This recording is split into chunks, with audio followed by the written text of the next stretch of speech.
I'm playing 1 hour a day until I complete every retro achievement in Pokémon Unbound. Day 57. Help me! It took me way too long to figure out this freaking maze. But eventually I found none other than Marlon. And my father. Where's the milk, Pops? Oh, and I got an achievement. It turns out that years ago, that mysterious person Faye trapped my father inside this cube. And he's been stuck here for 16 years. We also learned that my father used to work alongside Marlon in an organization called the Society of Science, led by Faye. Apparently, we're trapped inside this dimension and slowly becoming corrupted by it. Luckily, my father notices we have the newer versions of the cube and uses them to free us. But he has one condition before freeing Marlon: to put the Shadow Warriors to rest, because their existence is nothing but suffering. Honestly, sometimes playing this game is suffering too, so I get it. We're finally freed from the cube space and dropped into Cinder Volcano, where Marlon and I have to team up to destroy the Shadow Warriors. I find the guy lying dead on the floor. Marlon is doing a good job, but it suddenly gets up and challenges me to a battle. Turns out he's now part of a new organization led by Aklov called Light of Ruin.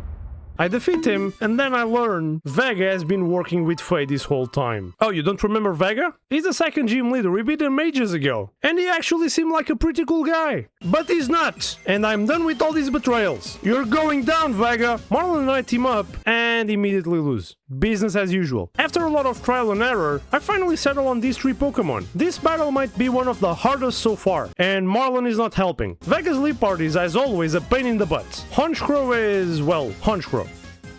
And he has a Spiritomb! Eventually, though, we manage to defeat Vega. But everyone escapes. I was Zagarcel. Before chasing them, I explore a little and find one of the Shadow Warriors. Unfortunately, it was already gone. Deeper inside the cave, Marlon and I catch up to Vega, only for him to casually awaken Groudon and run away. Groudon attacks, separating me from both Marlon and my Pokemon. So this time it's Marlon's turn to fight, using my Pokemon. This is actually really sick. The only catch is that Marlon can only tell my Pokemon to attack. It doesn't get to choose their moves. So the strategy basically became pressing A and pray, exactly like I usually play. Eventually Groudon goes down. Marlon gives me my Pokemon back and tells me not to return to the Shadow Base in our hometown. So naturally, that's exactly what we're doing next. Before ending the day, I catch a Magmar. And that's all for today. I wonder what happens tomorrow.